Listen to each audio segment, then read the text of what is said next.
Hello നമസ്കാരം, എല്ലാവർക്കും ദീപ്സ് കിച്ചണിലോട്ട് സ്വാഗതം. അപ്പോഴും നമ്മളിന്ന് അച്ചിങ്ങ പയർ മെഴുക്കുവരട്ടിയാണ് തയ്യാറാക്കുന്നത്. അതുകൊണ്ട് ഫസ്റ്റ് നമ്മൾ കുറച്ച് വെളിച്ചെണ്ണ ഒഴിച്ചിട്ടുണ്ടേ. നമുക്ക് എന്നിട്ട് കടുക് താളിക്കാം അതിൽ. അപ്പോൾ ഓയിലൊന്ന് ചൂടായിട്ടുണ്ടേ. അപ്പോൾ നമുക്ക് അതിലോട്ട് കുറച്ച് കടുക് ഇട്ട് കൊടുക്കാം. കടുകൊന്ന് പൊട്ടട്ടെ. കടുക് പൊട്ടിയിട്ടുണ്ടേ.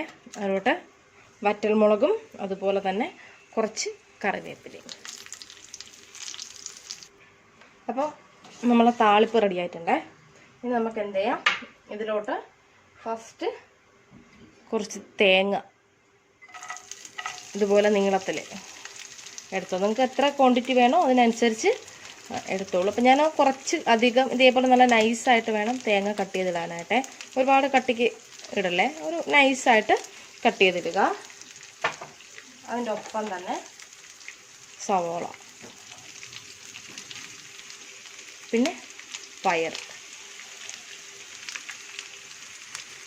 ഇതിലോട്ട് മുളക് വട്ടത്തിൽ അരിഞ്ഞതേ. അപ്പം ഞാൻ എടുത്തിട്ടുള്ളത് ഈ ഒരു സൈസ് മുളകാണേ, നമ്മുടെ നല്ല മണമുള്ള മുളകാണേ. ഞങ്ങൾക്ക് തിരുവനന്തപുരം സൈഡിൽ ഇത് അവൈലബിൾ ആണ്. ഇനിയിപ്പോൾ എല്ലായിടും ഉണ്ടോ എന്ന് എനിക്കറിയില്ല, അതാണ് ഞാൻ ചേർത്തിട്ടുള്ളത്. അപ്പോൾ നല്ല എരിവും ഉണ്ടായിരിക്കും, നല്ലൊരു മണവുമായിരിക്കും. അത് നമുക്ക് നന്നായിട്ടൊന്ന് ഇളക്കി കൊടുക്കാം. എല്ലാം കൂടെ ഇതിലോട്ട് നമുക്ക് ഉപ്പ് എത്രയാണോ അതിന് ആവശ്യത്തിനനുസരിച്ച് ഉപ്പ് ചേർത്ത് കൊടുത്തോളൂ. ഉപ്പും കൂടി ചേർത്തിട്ട് നന്നായിട്ടൊന്ന് ഇളക്കി കൊടുക്കണം. ഇതിൽ കിടന്ന് വെന്ത് ഒരു ലൈറ്റ് ബ്രൗൺ കളറായിട്ട് വരെ. നിങ്ങൾ അത്രയും നന്നായിട്ട് കുക്ക് ചെയ്യണം. കുറച്ച് ടൈം എടുക്കും. നല്ല ഇരുമ്പിച്ചട്ടി വല്ലതാണെങ്കിൽ പെട്ടെന്ന് തന്നെ റെഡിയായിട്ട് കിട്ടും. പക്ഷേ ഈ നോൺ സ്റ്റിക്ക് ആകുമ്പോൾ കുറച്ച് ലേറ്റാവും അത് ചെയ്തെടുക്കാനായിട്ട്. ഈ പയറെല്ലാം നല്ല ഈ പച്ച കളറിൽ കിടക്കുന്നത് നല്ലൊരു ബ്രൗൺ കളറിൽ വരും. ആ ടൈം ആകുമ്പോഴത്തേക്കും നമുക്ക് പിന്നെ ഇതിലോട്ട് കുറച്ച് തേങ്ങാപ്പാലും കൂടെ ചേർത്ത് കൊടുക്കാം. അപ്പോൾ അടിപൊളി ടേസ്റ്റ് ആയിരിക്കും. അപ്പോൾ നമുക്കിനി ഇതിന് കുറച്ച് നേരം അടച്ച് വെച്ച് മീഡിയം ഫ്ലെയിമിൽ വെച്ചിട്ട് വേവിക്കാം. അപ്പോഴേ നല്ല വെന്ത് ഉഷാറായിട്ട് കിട്ടുള്ളൂ. അടച്ചിട്ടു ഇടയ്ക്കൊന്ന് ഇളക്കി കൊടുക്കണം കേട്ടോ. നമുക്കൊന്ന് ഇളക്കി കൊടുക്കാം. നല്ല മണം തരുന്നുണ്ട് വെളിച്ചെണ്ണയൊക്കെ ഒഴിച്ചിട്ട്. ഇതിപ്പം പക്കത്തി ഒന്ന് റെഡിയായിട്ട് വരുന്നുണ്ട്. കുറച്ചൊരു കളർ ചേഞ്ച് ആയിട്ട് വരുന്നുണ്ട്. ഇത് നല്ല കളർ ചേഞ്ച് ആവണം. ചിലർ ഇത് ഹാഫ് കുക്കായിട്ട് കഴിക്കും, പക്ഷെ അങ്ങനെയല്ല. നമ്മൾ ഈ റെസിപ്പി ചെയ്യുമ്പോഴത്തേക്ക് നല്ല വെന്ത് നല്ല കളർ ചേഞ്ച് ആയിട്ട് വേണം ഇതെടുക്കാനായിട്ട്. അപ്പോഴേ നിങ്ങൾക്ക് കറക്റ്റ് ആ ഒരു ടേസ്റ്റ് നിങ്ങൾക്ക് കിട്ടുള്ളൂ. ഓക്കെ, ആ തേങ്ങ കൊത്തും എല്ലാം കൂടെ ചേർത്ത് ചോറിൻ്റെ കൂടെ നന്നായിട്ട് കഴിക്കാനായിട്ട് നല്ല ടേസ്റ്റാണ്. അപ്പോൾ ഇതൊന്ന് റെഡി ആകട്ടെ.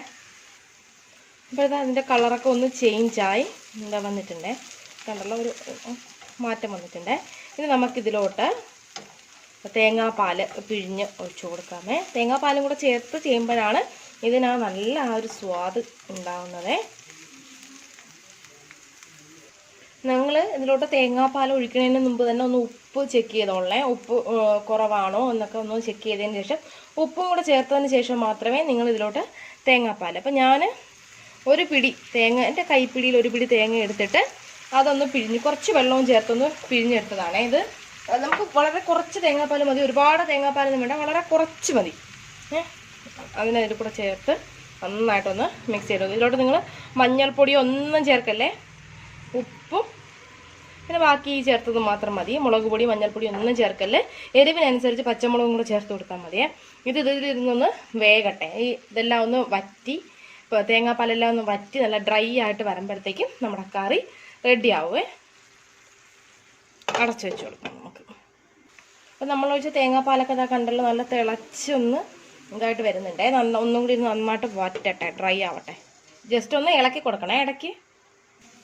അപ്പോൾ ഇതിപ്പം റെഡി ആയിട്ടുണ്ടേ. കണ്ടല്ലോ, നല്ല അടിപൊളിയായിട്ട് വന്നിട്ടുണ്ട്. നമ്മളാ ചേർത്ത തേങ്ങയെല്ലാം നല്ല കളറൊക്കെ ഒന്ന് ചേഞ്ചായിട്ട് നല്ല അടിപൊളിയായിട്ട് വന്നിട്ടുണ്ടേ. കണ്ടല്ലോ. അപ്പോൾ ഇതുപോലെ ഒന്ന് ട്രൈ ചെയ്ത് നോക്കണേ. അപ്പം ഞാനിതിനൊരു പ്ലേറ്റിലോട്ട് മാറ്റാം. അപ്പോൾ അതാ കണ്ടല്ലോ, നമ്മൾ അടിപൊളി മെഴുക്കുവരട്ടി നല്ല സൂപ്പറായിട്ടുണ്ട് കാണാനേ. ഞാൻ വെളിയിലെടുത്ത് വെച്ച് കാണിച്ചത് നിങ്ങൾക്ക് ആ ഒരു കളർ ചേഞ്ചൊക്കെ മനസ്സിലാവാനായിട്ടാണ്. ഓക്കെ, അപ്പോൾ ട്രൈ ചെയ്ത് നോക്കുക. നോക്കിയിട്ട് അഭിപ്രായം പറയുക. വീഡിയോ ഇഷ്ടമായാൽ ചാനൽ സബ്സ്ക്രൈബ് ചെയ്യാനായിട്ട് മറക്കല്ലേ. നമുക്ക് വീണ്ടും കാണാം നല്ല റെസിപ്പിയായിട്ട്. Thank you.